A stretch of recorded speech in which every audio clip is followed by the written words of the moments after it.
सांगली जिल्ह्याच्या सर्वकष विकासासाठी जिल्हा नियोजन समितीच्या माध्यमातून जास्तीत जास्त निधी आणण्यासाठी प्रयत्न करू।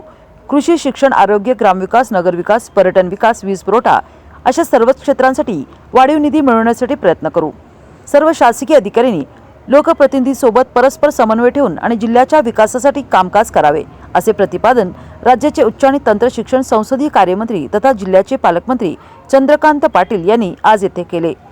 जिल्हा नियोजन समितीच्या बैठकीच्या अध्यक्षस्थानावरून ते बोलत होते।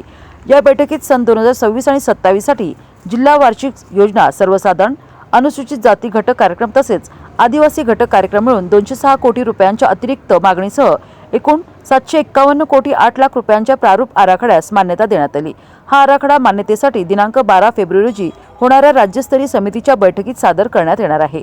जिल्हाधिकारी कार्यालयाच्या जिल्हा नियोजन समिती सभागृहात झालेल्या या बैठकीस खासदार धैर्यशील माने, आमदार सर्वश्री अरुण लाड, सदाभाऊ खोत, इद्रिस नायकवडी, डॉक्टर सुरेश खाडे, डॉक्टर विश्वजित कदम, गोपीचंद पडळकर, सत्यजित देशमुख, सुहास बाबर, जिल्हाधिकारी अशोक काकडे, मुख्य कार्यकारी अधिकारी विशाल नरवाडे, महापालिका आयुक्त सत्यम गांधी, उपायुक्त पुणे संजय मरकळे, जिल्हा नियोजन अधिकारी अशोक पाटील, पालकमंत्री महोदयांचे विशेष कार्यकारी अधिकारी बाळासाहेब यादव यांच्यासह जिल्हास्तरीय यंत्रणांचे प्रमुख उपस्थित होते।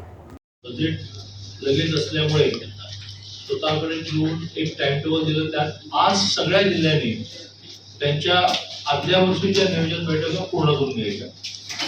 ज्या आदल्या वर्षीच्या नियोजन बैठका पूर्ण करताना वर्षभराचा आढावा घेताना नवीन वर्षी काय आपल्याला हवं आहे ते तयार करून ठेवायचं। उद्या सगळ्या जिल्ह्यात, उद्या पुन्हा सकाळी येते, तर सगळ्या जिल्ह्यांना कलेक्टर ऑफिस मधून 20-20 मिनिटांसाठी माननीय मुख्यमंत्री महोदय आणि सगळ्यांनी असणारे अर्थमंत्री, नियोजन मंत्री माननीय देवेंद्रजींना कनेक्ट व्हायचं।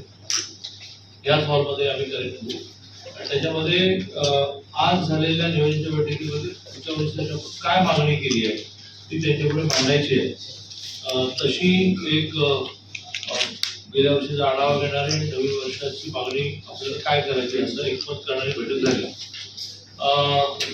25-26 ला आपली अर्थसंकल्पित तरतूद 632 कोटी 29 लाख होती।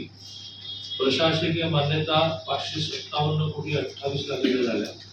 शिल्लक प्रशासकीय मान्यता 93 कोटी 38 लाखाच्या। उद्या दिवसभर वेगवेगळ्या खात्यांच्या आढावा बैठक आहे, त्याच्यातून त्या उरलेल्या 93 कोटी 38 लाखाच्या प्रशासकीय मान्यतेला आम्ही गती देणार आहोत। प्राप्त निधी आपल्या सगळ्यांना खूप बरं वाटेल की एका बाजूने राज्याची आर्थिक स्थिती बरी नाही असं असतानाही ज्या विषयावर खर्च केला पाहिजे त्या विषयावर प्रायोरिटी खर्च केला पाहिजे, त्याप्रमाणे आपलं पूर्ण 632 कोटी 29 लाख रुपये निधी प्राप्त झाला।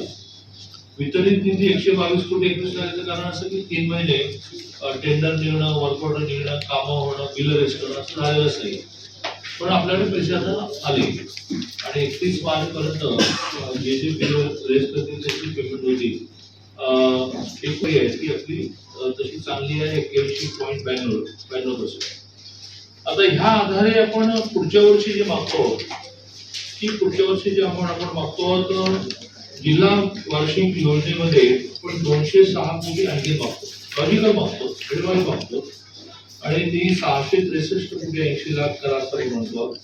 अनुसूचित जाती 86 कोटी, आदिवासी क्षेत्राबाहेरील उपयोजना 1 कोटी 28 लाख असे 751 कोटी 8 लाख हे उद्या जिल्ह्यासाठी आपण मागणार आहोत आणि त्यातले किती पैसे 206 कोटी वाढीव मागणी आपण मांडणार आहोत। गेल्या वर्षी